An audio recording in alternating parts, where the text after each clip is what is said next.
17. I was hoping to come first, but okay, second is not a bad result. And I got selected to represent India at the World and Asian events, so I'm very happy about the result. Ethan has performed consistently over the years at nationals and international tournaments. He's actually the reigning under-19 chess champion also, and we were hoping that he'll win a gold in under-17 also.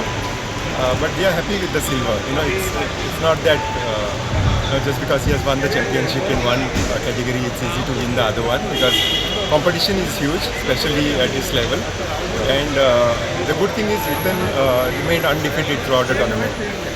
He had a couple of extra draws, so to say, because of which he could not, come clear first or achieve the gold medal. This performance, he gets to represent India. He gets selected to represent India for the World Youth and Asian Youth Chess Championships. The National Under-19 Chess Championship. He is also selected for the World Juniors and Asian Juniors.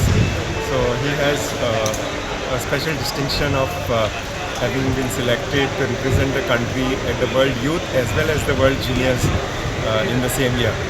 So we are very grateful to SCG for dispersing the cash awards through the policy.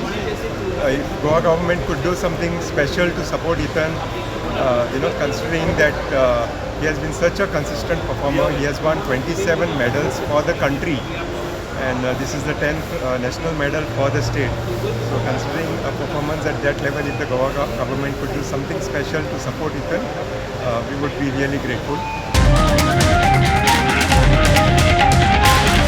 The voice for Koi.